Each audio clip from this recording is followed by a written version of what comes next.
ناظرین السلام علیکم ورحمۃ اللہ وبرکاتہ۔ آج کی یہ ویڈیو تھوڑا طویل ہوگی۔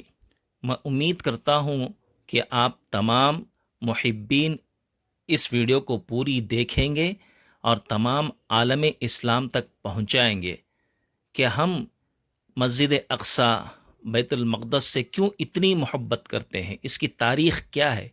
آج آپ کے سامنے ساری تاریخ رکھنا چاہتا ہوں، لہٰذا رکھنے سے پہلے آپ سے گزارش ہے کہ اگر آپ نے ابھی تک میرے اس چینل کو سبسکرائب نہیں کیا ہے تو پہلے سبسکرائب کر لیں اور بیل آئیکن کو کلک کر لیں تاکہ میری طرف سے جو بھی ویڈیو پہنچے سب سے پہلے آپ تک پہنچے۔ چلیے، بیت المقدس سے، مسجد اقصی سے ہم کیوں اتنی محبت کرتے ہیں، اس کی تفصیل کیا ہے تو سنیے۔ یہ حضرت ابراہیم علیہ السلام کی جائے ہجرت ہے۔ حضرت داؤد علیہ السلام کی عبادت گاہ یہیں تھی۔ فلسطین انبیاء کرام علیہ السلام کی جائے سکونت رہا ہے۔ حضرت سلیمان علیہ السلام کے دور کا دارالحکومت یہی تھا۔ یہیں سے آپ نے پوری دنیا پر حکومت کی۔ حضرت سلیمان علیہ السلام کا چیونٹیوں سے گفتگو کا قصہ فلسطین میں واقع وادی نمل میں پیش آیا، جو اسقلان کے قریب واقع ہے۔ حضرت موسیٰ علیہ السلام نے اسی جگہ کو مقدس سرزمین کہا تھا اور اپنی قوم سے مطالبہ کیا تھا کہ وہ اس مقدس سرزمین میں داخل ہو جائیں، اور اسے مقدس اس لیے کہا تھا کہ وہ شرک سے پاک تھی۔ حضرت زکریہ علیہ السلام کی عبادت گاہ یہیں ہے۔ حضرت عیسیٰ علیہ السلام کی والدہ حضرت مریم علیہ السلام کی پیدائش یہیں ہے۔ جب بنی اسرائیل نے حضرت عیسیٰ علیہ السلام کو قتل کرنا چاہا تو اللہ تعالیٰ یہیں سے اپنی طرف اٹھا لیا۔ قرآن کریم میں طالوت اور جالوت کا واقعہ مذکور ہے، جو کہ فلسطین میں پیش آیا۔ حضرت عیسیٰ علیہ السلام کی پیدائش کے موقع پر حضرت مریم علیہ السلام نے جس کھجور کے درخت کی ایک ٹہنی کو ہلایا وہ اسی جگہ تھی۔ حضور اکرم صلی اللہ علیہ وسلم کو معراج کی رات میں آسمانوں سے پہلے بیت المقدس لے جایا گیا۔ بیت المقدس آپ کی پہلی منزل بنا۔ مکہ مکرمہ سے روانہ ہونے کے بعد آپ یہاں ٹھہرے۔ حضرت ابو ذر رضی اللہ تعالیٰ عنہ نے رسول اللہ صلی اللہ علیہ وسلم سے پوچھا، سب سے پہلے کس مسجد کی بنیاد رکھی گئی تھی؟ آپ صلی اللہ علیہ وسلم نے فرمایا، مسجد حرام، مکہ مکرمہ۔ پھر پوچھا، اس کے بعد کون سی مسجد بنی؟ آپ صلی اللہ علیہ وسلم نے فرمایا، اقصی۔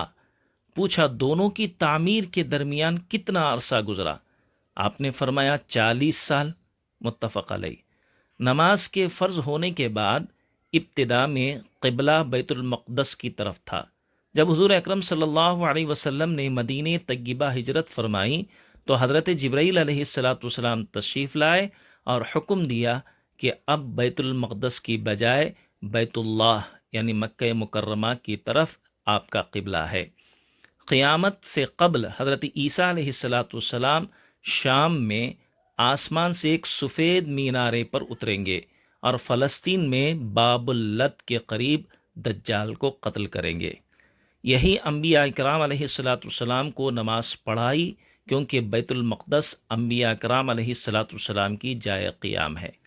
حضرت ابوبکر رضی اللہ تعالیٰ عنہ جب خلیفہ بنے تو انہوں نے جزیرہ عرب میں مرتد ہونے والے لوگوں کے مقابلے کے لیے لشکر بھیجے تاکہ انہیں صحیح اسلام کی طرف لوٹائیں۔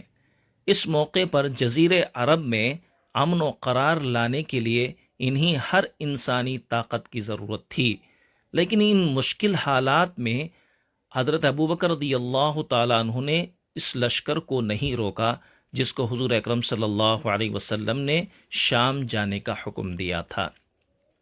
حضرت عمر فاروق رضی اللہ تعالیٰ عنہ اپنی خلافت کے زمانے میں فلسطین کے علاوہ کسی ملک یا شہر کی فتح کے موقع پر مدینہ منورہ سے باہر نہیں نکلے۔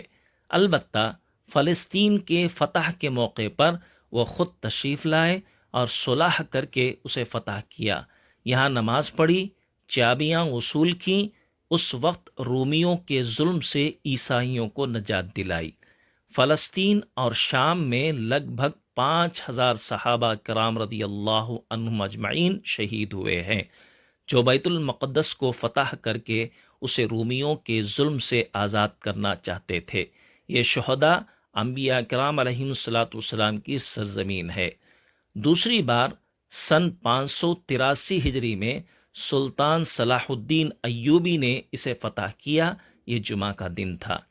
بیت المقدس کا یہ نام قرآن کریم کے نازل ہونے سے پہلے کا ہے۔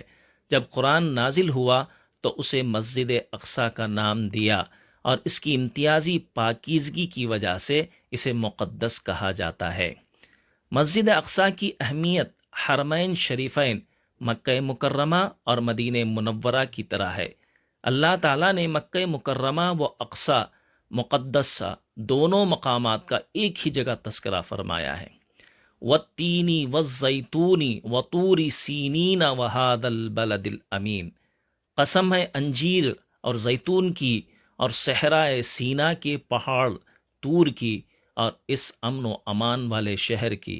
حضرت عبداللہ ابن عباس رضی اللہ عنہما فرماتے ہیں، تین سے مراد شام کی سرزمین ہے، زیتون سے مراد فلسطین کا علاقہ ہے، اور طور سینا مصر کا وہ پہاڑ جس پر اللہ تعالیٰ نے حضرت موسیٰ علیہ السلام سے گفتگو فرمائی تھی، اور بلد سے مراد مکہ مکرمہ ہے۔ مسجد اقصیٰ میں ایک نماز کا ثواب 500 گنا بڑھا دیا جاتا ہے۔ قرآن کریم میں اللہ تعالیٰ کا ارشاد ہے، وَلَقَدْ كَتَبْنَا فِي الزَّبُورِ مِن بَعْدِ الذِّكْرِ أَنَّ الْأَرْضَ يَرِثُهَا عِبَادِيَ الصَّالِحُونَ، اور ہم نے زبور میں نصیحت کے بعد یہ لکھ دیا تھا کہ زمین کے وارث میرے نیک بندے ہوں گے۔ یہ قول کے مطابق امت محمدیہ ہی اس مقدس زمین کی وارث ہے۔ اب آپ کو اس کی ساری تاریخ معلوم ہو گئی۔ ہم تمام مسلمان اسی لیے اس مسجد اقصیٰ سے محبت کرتے ہیں۔ اگر ہمارے دلوں میں بھی بے انتہا مسجد اقصیٰ سے محبت ہے تو اس کے ثبوت کے طور پر ہم اس تاریخ کو سارے عالم اسلام تک پہنچانے کی ذمہ داری آپ تمام پر ہے۔ تو گزارش کرتا ہوں کہ اسے لوگوں سے شیئر کیجئے اور ہمارے اس چینل کو سبسکرائب